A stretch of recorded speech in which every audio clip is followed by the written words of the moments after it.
Good morning, Trump family. Welcome to Open Source News. Thank you for joining me. God bless each and every one of you. Alright, the following is a collection of news from Patriots. Let's get into the news this Friday morning. And it looks like Liz Cheney has a sinister plan to ensure that people like Donald Trump or any other populist president will no longer be able to win an election by circumventing the Constitution with this latest bill that she has drafted and has passed the House of Representatives.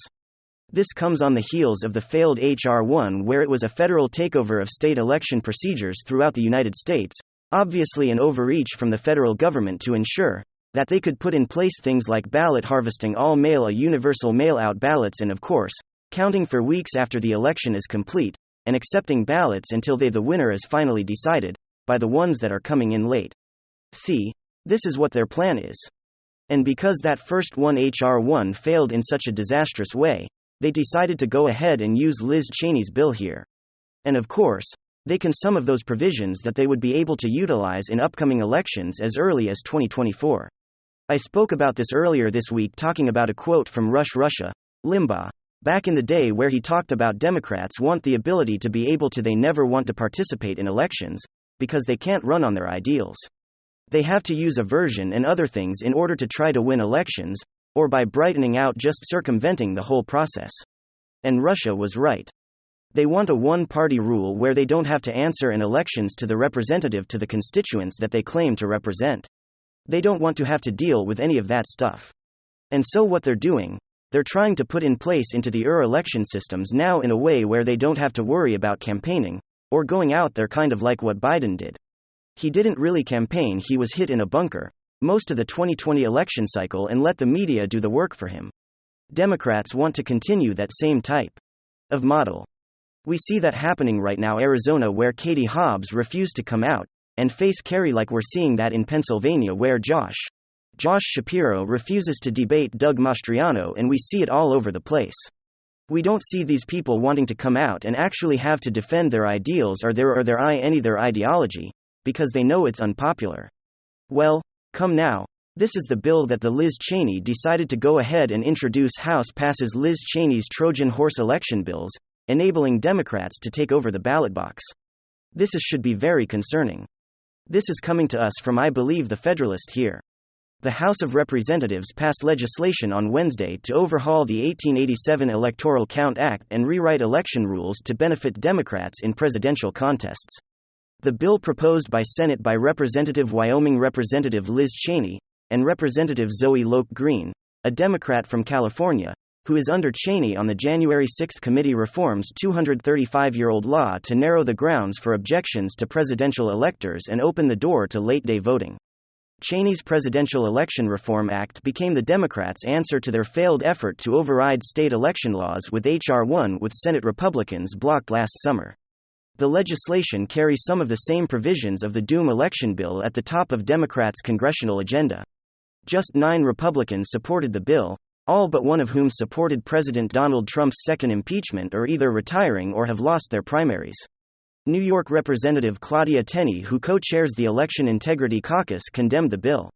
The latest attempt from House Democrats to stack the democratic process in their favor, and complained that the proposal did not go through the proper legislative process.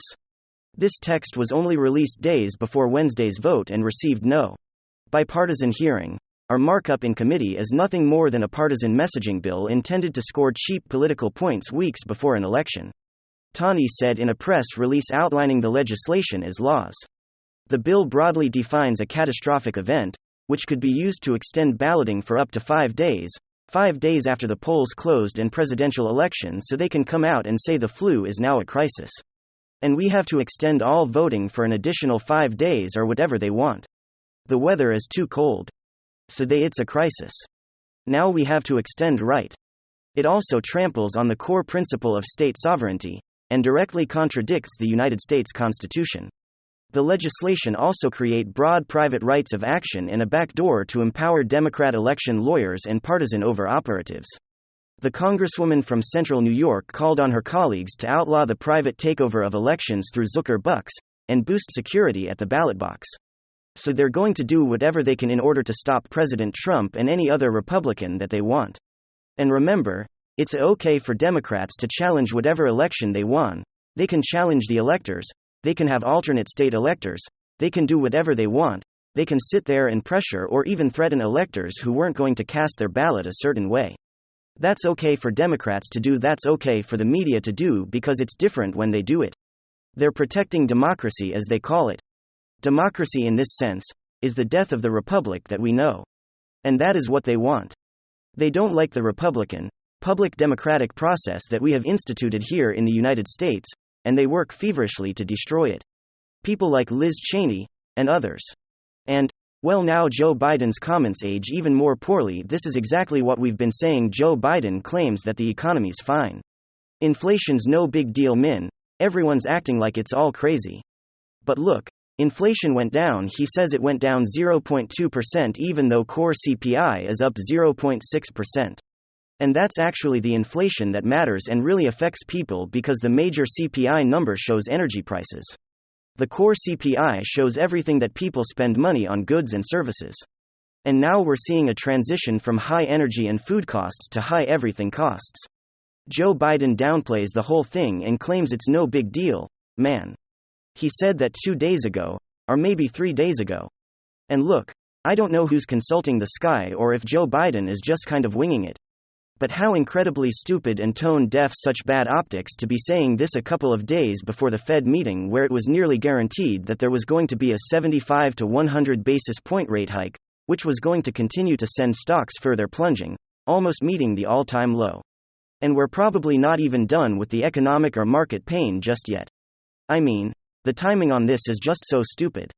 We've got to talk about the economic data, economic indicators. We've got to talk about the facts, because clearly this administration, and this clown that currently occupies the White House, is going to continue to play politics. It's absolutely awful. And so somebody has to cover the truth. If they won't, let me show you guys exactly what's going on. We've got some stuff to get into. So let's roll the tape. Alright, folks, what a stupid week for Joe Biden, and take a victory lap or to downplay inflation, or the current state of the economy. Just in, the Federal Reserve raises interest rates by another 75 basis points to fight by inflation. And this, of course, is no surprise to anyone. And what's also no surprise is that the stock market once again is down big, almost 2% on the S&P, 2% on the Nasdaq. I mean, just the Nasdaq specifically is brutal from its high back in November 2021 to current day, September 21, 2022. As I'm recording this video, the Nasdaq is down 30 percentage points. Bear market classification as a 20% drop on the Nasdaq. We're already at 30. But it's very likely that markets are going to continue to tank, maybe another 10 to 20%. Meaning we might see markets take anywhere from 40 to 50%. And possibly even more, similar to the stock market decline of 2008. This is the economy that Joe Biden is trying to take victory laps over. Joe Biden has been on the record multiple times claiming that it's no big deal and that we're headed towards an era of great economic growth. It's not going to happen, very simply because Joe Biden is lying to you. Take a look at history. Try to find a single moment where interest rates were rising and the economy thrived and stock markets boomed. It does not happen. The historic bull run that we've seen over the last 10 years or so was a direct result of historically low interest rates, a low interest environment which enabled investment in production. Now we're seeing the exact opposite. Interest rates continue to rise and the inverted yield curve is negative and continues to get lower and lower. And a basic Google search will tell you that when the yield curve inverts, it's due to long-term interest rates dropping below short-term rates, indicating that investors are moving money away from short-term bonds and into long-term ones. That suggests that the market as a whole is becoming more pessimistic about the economic prospects for the near future. It means that money costs more for the banks, which in turn causes them to be much more conservative, tighten the belt, which slows down economic growth significantly. These are all basic facts that everybody understands. Every single major economist, all the top investment people have been saying this for the past year. Everyone. I don't know who these Nobel laureates that Joe Biden keeps citing are, but I follow all the financial news, I follow all the top economists and investors, and they're all singing the exact same tune. I mean, for the last year or so they've all been calling Biden a moron, to be completely honest. And instead of waking up and just admitting the cold, hard truth that the Biden economy is failing, that his policies are failing, he continues to double down and pretend like things are okay. They are not okay. In fact, things might even be more pessimistic than previously thought. I wasn't even sure if third quarter GDP growth was going to be negative. I've been following the Atlanta Fed prediction, and today, as I'm recording this video, is the first day where I'm thinking we might get a third quarter of negative GDP contraction. The Atlanta Fed GDP now prediction just hit 0.3%, as close to crossing into that negative territory. And that is more than a month out from the first GDP report for quarter 2023, which I think is October 27th or 28th. If I'm not mistaken, Atlanta Fed GDP now all predictions over the last year have trended more negative. The closer you get to that first report, if we're already at 0.3, well, then it's very possible that we start crossing into negative territory. Once again, a third quarter of negative GDP growth in quarter 3, it's not exactly surprising, considering the third quarter of any year is usually the worst out of the four. And once again, consider the timing: Joe Biden just the other day taking a victory lap in September. Again, there has to be people surrounding this president who understand that September is most likely to be a red month in October as well. And oh, boy, has it been a red month if this tone-deaf clown is currently occupying the White House continues to push his copy, and the Democrat Party has failed you. Frankly, Western liberal democracies across the board have failed you. You know, you keep hearing this argument from all of these left-boyd losers across all of these different countries in defense of their own president, their own political party or prime minister. Well, it's not their fault.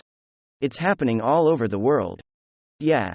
Because the entire Western world and basically all the G7 nations are ran by the same globalist new liberal world order left-OYD losers who all did the exact same thing over the last 2 years.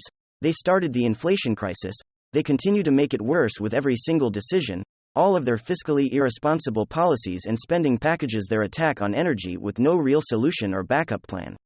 Then they pat themselves on the back, point the finger at somebody else and blame everybody but themselves. Actually, here's a great example of this: one of the dumbest tweets from one of the most ridiculous politicians on the planet, Democrat Senator Elizabeth Warren. I'm actually frustrated even just thinking about this tweet and reading it. Clueless, ignorant Democrat Elizabeth Warren writes at Federal Reserve's Chairman Jerome Powell just announced another extreme interest rate hike while forecasting higher unemployment. I've been warning the chair. Powell is fed with throw millions of Americans out of work, and I fear he's already on the path of doing so. I mean, could you not be any more economically illiterate? What is Jerome Powell supposed to do? Continue to print money and subsidize this broken economy? Continue to enable runaway inflation, making an 8% interest rate look like peanuts? If you continue down that road? No, Jerome Powell has absolutely no choice. In fact, Jerome Powell has been late and he hasn't been hawkish enough. The interest rate is still below the inflation rate. Jerome Powell has been very moderate in his response. To be completely fair, other nations have had rate hikes of 100 basis points. Jerome Powell still opted for the 75 basis point hike. Western liberal politicians are amongst the most ignorant, economic illiterate politicians on the planet. I mean, it's unreal. I mean, I'm just a guy who follows the markets and is passionate about finances like a side hobby. I'm just a guy who watches Bloomberg in the morning and watches various different finance channels for fun. I'm not a professional investor or expert in anything. And basically, since the start of this stimulus nonsense for over a year, I have been warning of an inflation crisis. Those of you guys who have been following my channel know that to be a fact before inflation started to really ramp up. How is it that I've been right, that I've been accurate? A guy recording dumb little videos into a cheap microphone in his little 700 square foot condo in his underpants. But this incompetent administration continues to get it wrong. Missed the whole inflation thing, then called it transitory. It's gone on for over 12 months at this point. And now they're predicting a swift economic bounce back in recovery when yield curves are negative. Mortgage rates are probably about to hit like 7% or maybe even higher, and the stock market is down 30% and likely to continue to plunge. We haven't even matched the S&P 500 low from back in June. We haven't seen the earnings recession. We haven't seen mass layoffs or jobs reports starting to tank. We haven't seen a new housing crisis, as inevitably over the next year or two people are gonna have to renegotiate their mortgages and they won't be able to afford the payments anymore. We haven't seen the collapse of the housing market because demand has completely dried up and supply continues to build. Now this is mostly just a finance video to cover the facts, the very obvious facts which we have been talking about for at least a year at this point, which we have covered extremely accurately, I might add as well. But you just must be made aware of the facts and the reality of the current economic situation because this administration is completely out of control.